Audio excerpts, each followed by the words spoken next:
안녕하세요. 산재 전문 김경남 변호사입니다. 자, 금일은 뇌혈관, 심장 질병의 산재 승인 요령을 살펴보겠습니다. 우선 첫 번째로는 뇌혈관이나 심장 질병 산재 사건에서 어떠한 경우에 변호사가 필요하냐부터 알아보겠습니다. 첫 번째로는 의뢰인분이 어떤 자료에 기초해서 산재 신청을 어떻게 해야 될지 모르겠어요 라고 얘기하는 경우입니다. 이 근로복지공단에서는 뇌혈관이나 심장질병 사건에서 업무 시간, 강도, 내용, 환경 이러한 사실들을 증명할 수 있는 자료를 제출하라고 이야기하는데, 문제는 재해자 측에서 어디서 어떠한 자료를 확보해가지고 이걸 제출해야 되는지 알기 어렵다는 것입니다. 재해자 본인은 병원에 이송된 상태에서 치료를 받고 있느라 의식이 온전치가 않습니다. 그 가족들은 피상적으로 회사와 접촉해가지고 업무 내용을 어느 정도까지는 알 수 있어도 굉장히 디테일한 부분은 알기가 어려운 것이 사실입니다.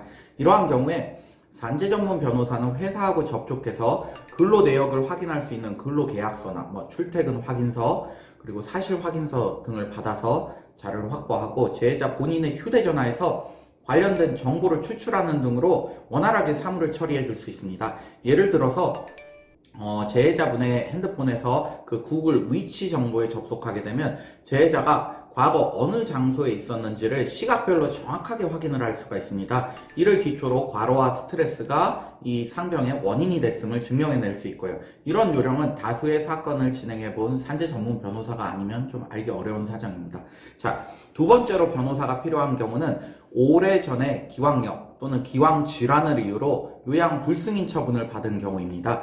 근로복지공단에서는 재해자분이 과거에 뇌혈관 질환이나 심혈관 질환으로 진단받은 사실이 있으면 과거력이 재발한 것에 불과하다, 이건 인과관계가 없다, 이런 이유로 거부 처분을 내리는 경우가 많습니다.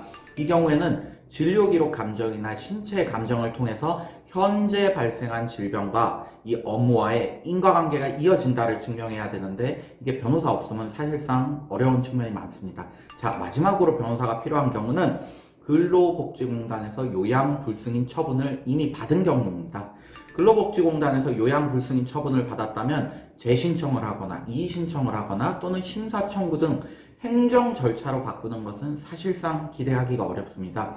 근로복지공단에서는 뇌혈관이나 심장질병 사건에서 자문의사회의 심의를 거쳐서 판단을 하는데, 여기서 인과관계가 없다고 판단이 되면 요양불승인 처분이 내려집니다. 문제는 근로복지공단 담당자가 이 자문의사회 소견을 뒤집는 판단을 할 수가 없다는 것입니다. 때문에 아무리 재신청을 하고 이의신청, 심사청구를 해도 그 담당자가 나는 이게 의견이 타당한 것 같다라고 생각을 해도 기존에 나와있던 자문의사회 소견에 반해가지고 결재를 올리게 되면 그 결재가 다 기각되기 때문에 그것 때문에 불승인 처분이 바뀔 수가 없습니다. 그래서 이런 경우에는 사실상 행정소송이 거의 유일한 해답입니다. 자, 다음으로는 많은 분들이 또 질문하시는 사항 알아보겠습니다. 저를 찾아오시는 분들이 과연 이런 산재 신청 사건을 변호사, 노무사, 손해사정사 중에 누구한테 맡겨야 되느냐, 어떤 것이 가장 합리적이냐 라고 자주들 묻곤 합니다. 일단 손해사정사님들은 산재 사무를 취급하는 것이 법상 좀 엄격하게 금지가 되어 있습니다. 손해사정사로부터 산재 신청서 작성이나 자료 제출에 도움을 받을 수 있겠지만 이것은 사실적인 도움에 해당하고 정식 사건 대리는 불가하기 때문에 업무 처리에 좀 지장이 있지 않을까 싶습니다. 자, 두 번째로 노무사분들은 산재 사건을 취급할 수는 있지만 소송 대리권이 없는 까닭에 상당 부분의 한계가 좀 존재하는 것이 사실입니다. 근로복지공단이 한 번 내린 처분을 바꾸는 경우가 거의 없는데, 이 경우 소송을 통해서만 결론을 바꾸는 것이 가능합니다. 근데 노무사분들은 소송 사건을 진행할 수가 없어서 재차 변호사를 알아봐야 하는 그런 번거로움이 발생합니다. 그리고 산재 사건은 이런 되게 중요한 판단 기준들이 대부분 소송을 통해 정립이 되어 가고 있는데, 이 부분에 관한 경험이 없다는 것도 사건 처리에 좀 치명적인 단점으로 작용할 수 있을 것으로 보입니다. 또한 뇌혈관이나 심장질환 사건의 경우에 상당한 정도의 의학적 지식이 요구되는데, 노무사분들 중에서 의학적 지식을 가지신 분들이 좀 적다는 것도 단점으로 작용할 수 있습니다. 노무사님들께서는 주로 업무상 사고에 관해서는 적정하게 처리하고 계시는데, 업무상 질병을 좀 이렇게 많이 제대로 다루시는 경우는 제가 본 적이 좀 적습니다.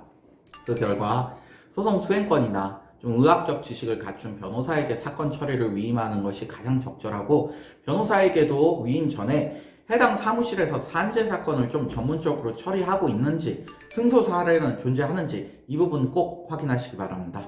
자, 다음으로는 뇌혈관 심장 질병의 산재 승인 요건 살펴보겠습니다.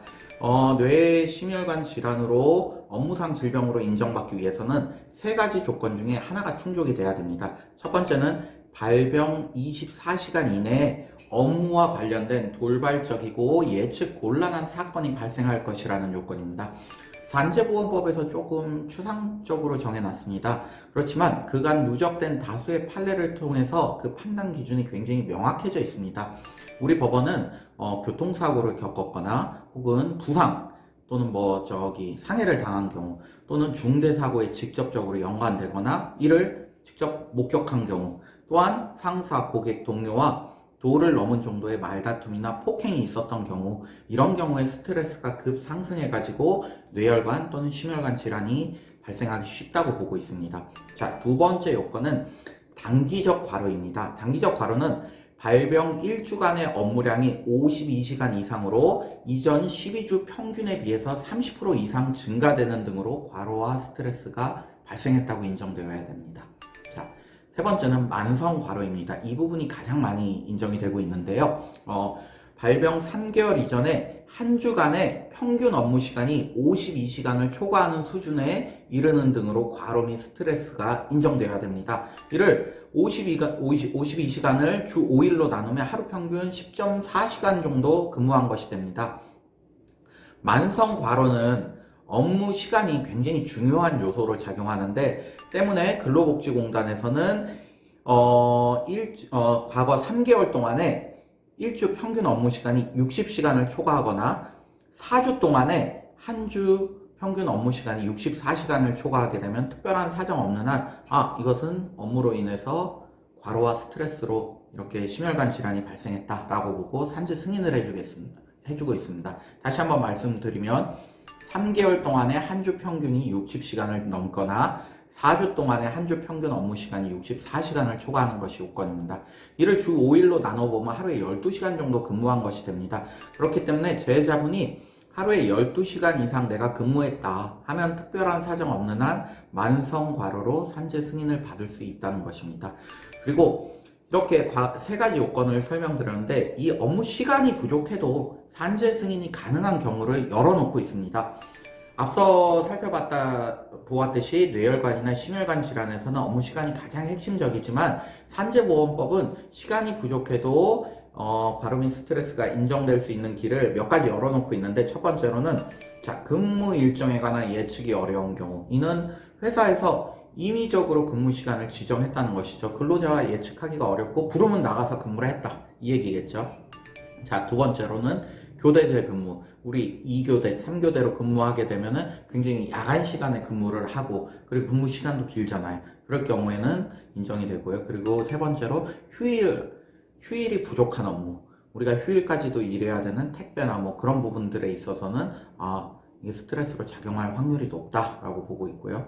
네 번째로는 유해한 작업 환경에 노출되어 있는 경우, 우리 더위나 한랭한 환경, 소음 같은 경우에 자주 노출되어 있는 경우가 이 경우에 해당하겠죠.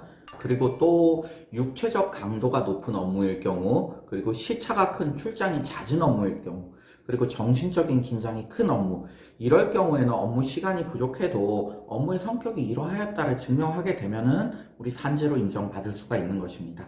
자, 이제 제가 요건에 관해 설명드렸는데, 구체적인 사례를 통해서 좀 어떤 경우에 처분이 바뀔 수 있나를 살펴보겠습니다. 제가 말씀드릴 사례는 근로복지공단에서 이 재해자분의 업무 시간 부족으로 뇌혈관이나 심혈관 질병을 인정받지 못했던 사건인데, 행정소송으로서 업무 시간하고 그 밖의 사정들을 종합적으로 잘 설명을 해서 결국 산재 승인을 받아낸 사례입니다. 이 사건에서 재해자분은 회사 회의 시간에 좌석에 앉은 채 의식을 잃은 상태로 발견이 되어서 병원으로 이송이 되었고, 뇌내 출혈로 진단을 받고 산재 신청을 했습니다. 근데 근로복지공단에서는 거부를 했는데, 그 이유들이 첫 번째로는 증상 발생 24시간 이내에 급격한 업무 환경의 변화가 없었다. 두 번째로는 발병 일주 이내에 업무량이나 업무 시간의 변화가 없었다. 세 번째로는 발병 이전 4주간, 즉 한 달간의 업무 시간이 44시간에 불과하다. 그리고 네 번째로는 발병 이전 12주간, 즉 3개월간의 업무 시간이 48시간인데 이런 내용들을 보게 되면 고용노동부에서 정해놓은 고시 기준에 미달한다 라는 이유로 거부 처분을 했습니다. 근데 법원 소송 과정에서 해당 변호사분이 굉장히 조리 있게 잘 주장과 증명을 해내가지고 법원에서 인정을 받았는데 그 이유는 첫 번째로는 근로자가 휴일을 제외하고 매일 약 10시간 30분 정도씩 근무를 한 것으로 보아야 되고 주말 근무나 회식, 출장 업무가 많아가지고 실제 근무 시간은 더 늘어났을 개연성도 있다. 그리고 세 번째로 재해자가 회사 업무를 총괄하는 지위에 있었는데 협력업체에서 공사 대금에 관한 요구를 하는 시위를 벌여가지고 재해자가 그 시위를 처리하는 과정에서 상당한 스트레스를 받았을 것이 예상된다. 또한 협력업체의 공사 대금 정산 과정에서 부하 직원들이 금품하고 향응을 수수했는데 이것을 총괄하는 지위에 있는 재해자가 처리하면서 스트레스를 받았을 것이다. 또한 이 회사에서 화학물질 노출과 관련해서 수사기관의 수사를 받고 또한 민사소송을 당하고 있었는데 재해자가 그 담당자로서 이걸 처리하면서도 스트레스를 받았을 것이 보인다. 이러한 사정을 종합하면 업무상 과로 및 스트레스로 의식을 잃고 뇌출혈을 입은 것으로 봐야 된다 라고 판단했습니다. 특히 이 판례에서 굉장히 주목해 봐야 될 점이 하나 있습니다. 그것은 업무 및 이 과로가 그 자체로 뇌혈관 심장질환을 유발한 것이 아니라도 이를 악화나 촉진시킨 경우에 산재사고로 보아야 한다고 판단한 점입니다. 즉 우리 법원은 산재사건에서 업무가 단독적으로 질병 발생의 원인으로 작용하지 않더라도 해당 질병이 발생하거나 악화되는데 유의미하게 기여된 정도라면 그것은 산재사고로 보아야 된다 라는 기준을 정립하고 있는 것입니다. 여러분들이 진료 기록이나 신체 감정을 통해서도 직접적으로 업무가 100% 여기에 인과관계가 이 지금 심혈관 질환에 100% 인과관계가 있다 증명하는 것, 이건 사실상 불가능할 것인데 악화 촉진만 돼도 인과관계가 인정된다는 점, 이 점 주의하셔야 됩니다. 자, 정리하겠습니다. 첫째, 뇌혈관 심장질병 산재 사건들에서는 업무 시간에 관한 주장 증명이 가장 핵심입니다. 이를 증명할 수 있는 증거들을 확보하는 데 주력하셔야 됩니다. 자, 두 번째, 근로복지공단이 뇌혈관 심장질병 사건들에서 제시하는 고용노동부 고시는 여러 가지 판단 기준 중에 하나일 뿐 그 기준에만 기초해서 산재 승인 여부가 최종적으로 결정되는 것은 아닙니다. 고용노동부 고시에서 정하는 업무 시간에 미달한다 하더라도 과로 및 스트레스를 유발할 수 있는 특이 사정들을 주장 증명해낼 수 있다 그러면 얼마든지 산재 승인이 가능합니다. 자, 세 번째로 근로복지공단이 일단 불승인 처분을 내렸으면 재신청, 이의신청, 심사청구 등으로 불필요한 시간과 노력, 비용을 허비하지 말고 막바로 행정소송으로 가는 것이 현명합니다. 자, 마지막으로 우리 법원은 산재 사건에서 업무가 온전히 그리고 단독적으로 질병의 발병 원인으로 작용하지 않다 그래도 그 질병이 발생하거나 또는 악화되는데 유의미하게 기여하는 수준이면 산재사고로 봐야 된다는 태도를 취하고 있습니다. 이 같은 이유로 산재소송은 승소 가능성이 꽤 높은 편입니다. 여러분들 산재사건과 관련해 궁금한 사항은 저희 사무실로 연락해 주시고 저희가 힘들게 영상 찍어서 올리는 만큼 구독과 좋아요 한 번씩만 부탁드리겠습니다. 감사합니다.